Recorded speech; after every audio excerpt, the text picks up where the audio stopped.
is not able to come to the studio and taking the classes दोस्तों, very soon she will start taking your classes right now।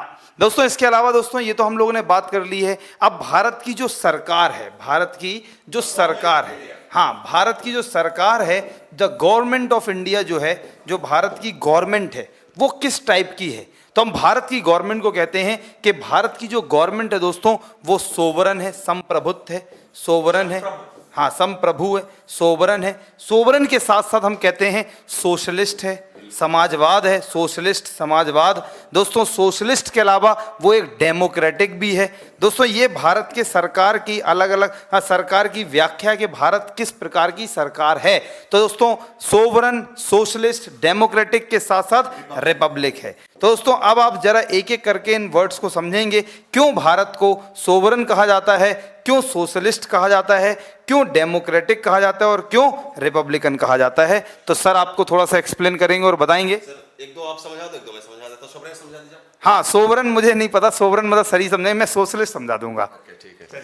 हाँ socialist sir आपके subject में है ना, इस वजह से। Okay, Karl Marx, the Das Kapital and the communist manifesto. Okay चलिए बात करते हैं सॉवरेन। सॉवरेन का मतलब हिंदी में होता है संप्रभु, जिसका अगर सर हिंदी में मैं सही कहूं तो एक ऐसा देश, एक ऐसा क्षेत्र जो कोई बिना बंधनों से मुक्त हो, यानी कि उस देश में अपनी एक कॉन्स्टिट्यूशन हो और वहां का कानून और व्यवस्था और प्रशासन वहां के बनाए गए नियम और कानून और संविधान के हिसाब से चलता हो और वहां पे चुनी हुई सरकार हो, दैट्स कॉल्ड सॉवरेन। ओके ठीक है सर। yes. अपना एक क्षेत्र हो, देश हो, वहां पे लिखित संविधान, कानून, नियम और जिसका अपना खुद का क्षेत्र, खुद का देश हो और बाउंड्री डिफाइन होनी चाहिए सर। हाँ बाउंड्री डिफाइन होनी चाहिए और खुद की सब सरकार हो और सरकार इलेक्टेड हो, सरकार चुनी हुई हो, तो उस देश को कहेंगे नियम और कानून हो, संविधान। हाँ कॉन्स्टिट्यूशन है तो उसे कहेंगे सोवरेन। मतलब कि तानाशाही नहीं और किसी उसके ऊपर किसी और का सर शासन नहीं, किसी और का शासन नहीं। यानी भारत आजादी से पहले सोवरेन नहीं था, आजादी के बाद सोवरेन बना। आजादी के बाद बना या कॉन्स्टिट्यूशन आने के बाद? कॉन्स्टिट्यूशन जैसे ही सर इंटरिम गवर्नमेंट बनती है ना, तो सर सोवरेन हमने सबको अडॉप्ट कर लिया था। Is that okay?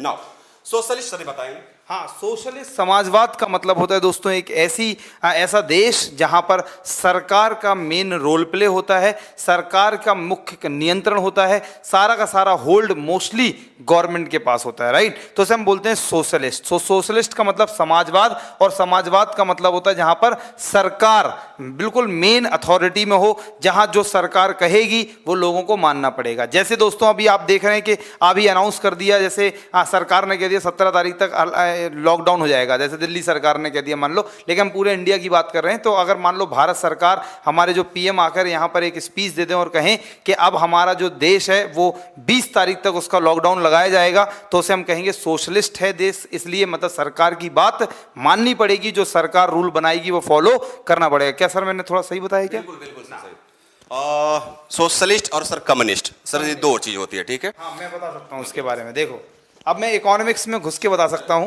Example China के लिए। हाँ एग्जाम्पल चाइना का। देखो दोस्तों अब मैं देखिए ये देखिए, ये देखिए और ये देखिए।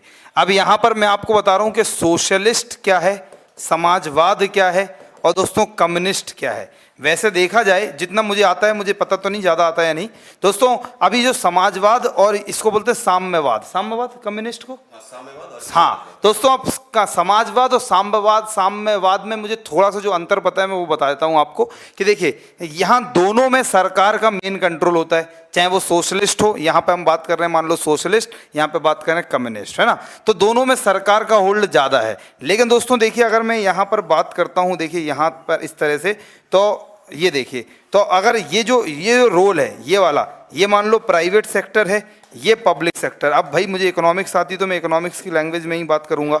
दोस्तों आप देख रहे हैं कि यहाँ पर देखिए सरकार का क्षेत्र मान लो 70% है और ये मान लो 30% है पब्लिक और प्राइवेट, तो इसे बोलेंगे सोशलिस्ट। मतलब ज़्यादा क्षेत्र किसका है, ज़्यादा कंट्रोल किसका है, गवर्नमेंट का। अगर मैं कम्युनिस्ट की यही बात करता हूँ तो ये देखिए, ये मैं कहता हूँ 90% पब्लिक सेक्टर होल्ड करती है, पब्लिक सेक्टर, और हार्डली 10% प्राइवेट सेक्टर। तो दिस इज कॉल्ड कम्युनिज्म, साम्यवाद in the language of economics. But sir शायद सर कुछ और कहना चाहेंगे सर? नहीं, सर आपने बिल्कुल सही कहा। हाँ बिल्कुल, सोशलिस्ट जो होती है, सोशलिस्ट जो जहाँ पे जैसा कि आप एक सर विद्वान है कार्ल मार्क्स, ठीक है, तो Karl Marx is called the father of socialism, father of socialism. तो कार्ल मार्क्स ने एक सिद्धांत पेश किया। वो सिद्धांत ये था कि किसी देश की जितनी भी संसाधन सर होती है, दास कैपिटल सर 1848 में, और कम्युनिस्ट मैनिफेस्टो 1868 में, और द कम्युनिस्ट मैनिफेस्टो 1868 मैनिफेस्टो, उसमें मैनिफेस्टो उन्होंने समझा। तो कार्ल मार्क्स ने एक सिद्धांत पेश किया, और सिद्धांत के तहत कहा गया कि पूरे विश्व के मजदूर और किसान एक साथ हो जाओ और तानाशाही सरकार को उखाड़ कर फेंक दो, क्योंकि इस देश के जितने भी संसाधन, सारी संसाधनों पर किसका अधिकार है? सभी का बराबर पूर्णतः अधिकार है। देखिए सोशलिज्म और जो कार्ल मार्क्स ने जो सिद्धांत दिया था मेरे दोस्तों, उस सिद्धांत के आधार पे रसिया में, कहां पे?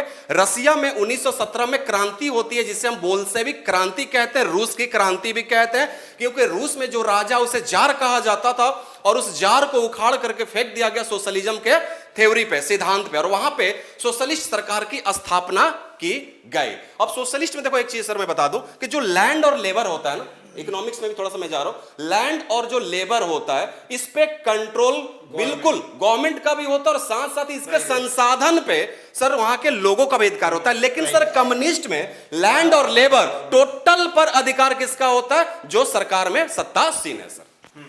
Thank you so much. ना इसके अलावा यूपीएससी लवर कह रहे हैं यस सर जल्दी कहो मैम को आने को, एफ कैट का एग्जाम है। ओके बेटा, चलिए दोस्तों, इसके अलावा मैं चलिए अब मैं ये भारत दर्शन चल रहा है दोस्तों, भारत को जानो, नो योर इंडिया। और यहाँ पे ये कोई एग्जाम ओरिएंटेड बातें नहीं कर रहे हैं हम लोग, ऐसा नहीं कह रहे कि ये कंपटीशन में आएगा, आया तो राम जाने, नहीं आया तो तुम जानो दोस्तों। लेकिन ये जो बात है जो हम लोग डिस्कशन कर रहे हैं आज, वो आम व्यक्तियों के लिए कर रहे हैं। ये वीडियो आप अपने पेरेंट्स को, अपने दादा दादी को, अपने अंकल को, अपने मौसा को, दोस्तों जो अनपढ़ लोग हैं उन्हें भी दिखा सकते हो कि हाँ, कि जिसे जानने की क्यूरियोसिटी हो कि दोस्तों कि आखिर इंडिया है क्या, इंडिया कैसे बना, इंडिया के बारे में अगर थोड़ी सी बातें पता हो तो बहुत अच्छी बात है। चलिए अब मैं थोड़ा सा आप लोगों को नेक्स्ट आगे ले चलता हूं और बात करता हूं